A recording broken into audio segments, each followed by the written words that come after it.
Assalamualaikum warahmatullahi wabarakatuh. Saudara-saudara sekalian, kali ini kita akan kisahkan Nabi Yunus alaihissalam.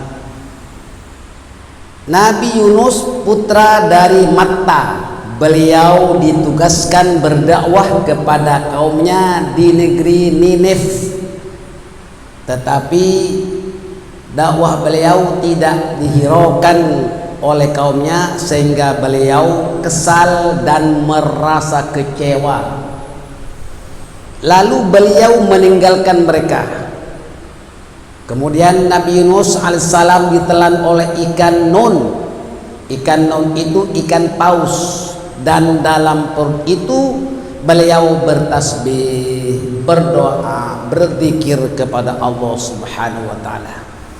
Anda lihat di dalam surah Al-Anbiya dari ayat 87 hingga ayat 88. A'udzu billahi minasy syaithanir rajim. Wa dhannuni idz dhahaba maghadiban فظن أن لن نقدر عليه فنادى في الظلمات أن لا إله إلا أنت سبحانك إني كنت من الظالمين. Dan ingatlah kisah Dhunnun. Dhunnun itu Nabi Yunus. Ketika dia pergi dalam keadaan marah, lalu dia ditelan oleh ikan. Diterangkan bahwa Nabi Yunus ini berdakwah selama 33 tahun kepada kaumnya, tetapi hanya 2 orang saja yang beriman. Coba bayangkan, 33 tahun Nabi Yunus berdakwah kepada kaumnya, yang beriman cuma 2 aja. Siapa namanya yang beriman? Yaitu Rubil dan Tanoh. Nabi Yunus kesal dan kecewa, lalu beliau meninggalkan mereka, keluar daripada negerinya. Nah, setelah Nabi Yunus alaihissalam keluar dari negerinya, beliau berlayar dengan menaiki sebuah kapal. Dalam perjalanan tiba-tiba datang angin taufan sehingga hampir tenggelam kapalnya. Lalu nakhoda kapal itu berkata, siapakah pelarian yang ada di dalam kapal ini? Jika ada, hendaklah terjun demi menyelamatkan para penumpang yang lain. Allahu Akbar. Nasib baik Nabi Yunus ini masih jujur, terus terjun dari kapal. Setelah mendengar arahan dari para nakhoda kapal itu, Nabi Yunus sadar bahwa dirinya lari dari kaumnya dan segera terjun ke dalam laut. Kemudian beliau ditelan oleh ikan nun, yakni ikan paus yang sangat besar sekali. Nah, dalam perut ikan itu Nabi Yunus tidak mati dan banyak berzikir, bertasbih dan mengaku kesalahannya. Zikir Nabi Yunus dalam perut ikan itu termaktub di dalam surah Al-Anbiya ayat ke-87. La ilaha illa anta subhanaka inni kuntu minadh dhalimin. Hati-hati, bukan kuntum, kuntu. La ilaha illa anta subhanaka inni kuntu minadh dhalimin. Tidak ada Tuhan yang berhak disembah melainkan Engkau ya Allah. Maha suci Engkau sesungguhnya aku termasuk orang-orang yang zalim. Nah, Allah mengabulkan doa Nabi Yunus dan mengilhamkan ikan nun itu untuk memuntahkannya. Maka selamatlah Nabi Yunus dari kegelapan dan kedukaan. Saudara-saudara sekalian, seandainya Nabi Yunus tidak berzikir dan tidak bertasbih kepada Allah, maka Allah akan mewafatkan beliau dalam perut ikan nun itu, sebagaimana telah dinyatakan di dalam surah As-Saffat ayat 142 hingga ayat 144. Faltaqamahul hutu wa huwa mulim falaula annahu kana minal musabbihina lalabitha fi batnihi ila yaumi yub'atsun. Maka dia ditelan oleh ikan besar dalam keadaan tercela.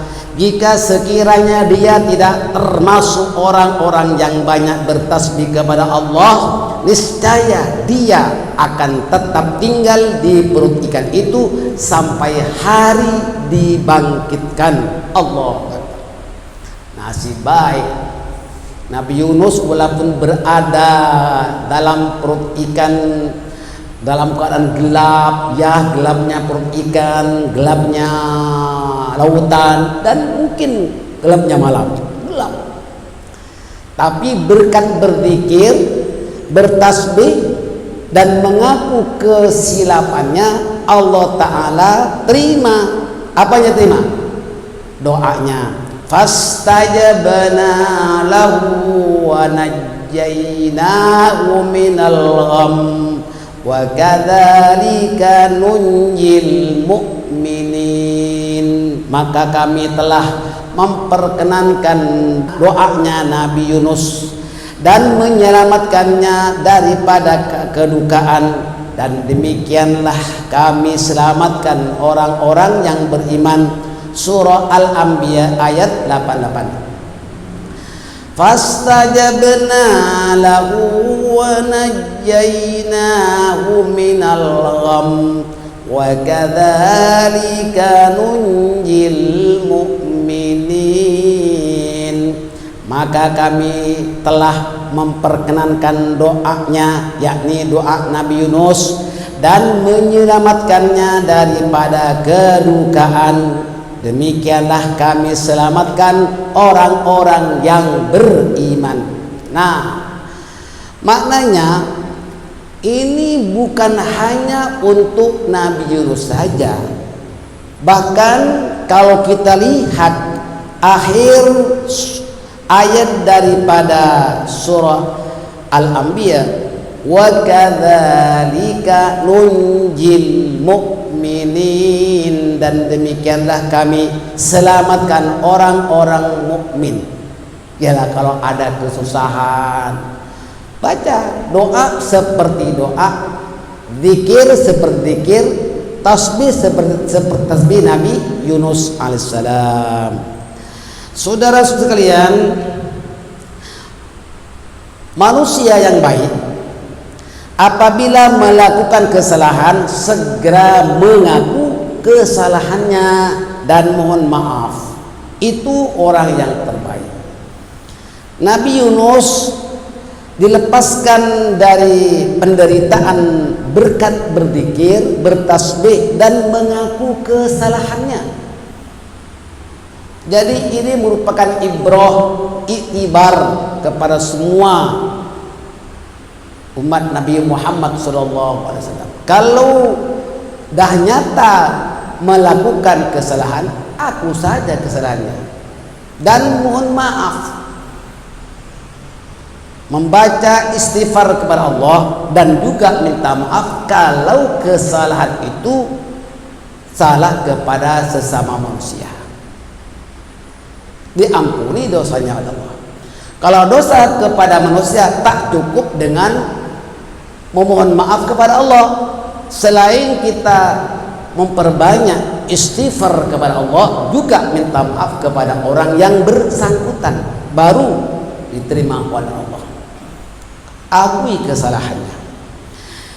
Jika orang mukmin berada dalam kesusahan atau keadaan yang terdesak dengan kesalahan yang dihadapi itu, hendaklah membaca zikir Nabi Yunus sebanyak 40 kali. Ini ijazah dari guru saya, sangat mujarab sekali. 40 kali ini dari guru. Kalau ada kesusahan, apapun kesusahan, baca la ilaha illa anta subhanaka inni kuntu minadh dhalimin sebanyak 40 kali.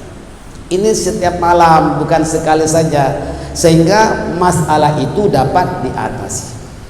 Apa saja kesusahan, termasuk juga kalau anak-anak itu sedang exam misalnya, supaya mendapat nilai yang cemerlang, maka banyak-banyak membaca zikir ini.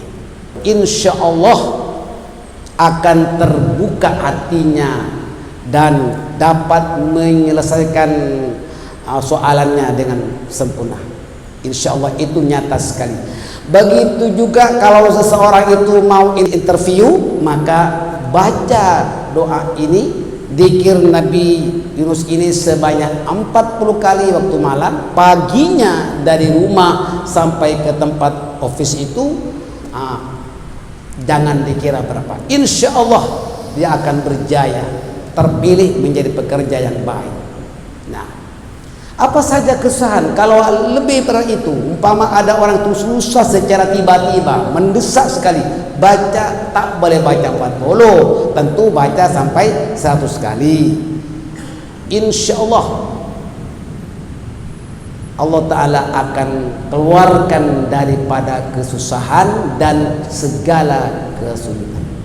Bahkan Allah akan memberikan rezeki datang daripada semua arah tanpa disangka-sangka, insya Allah.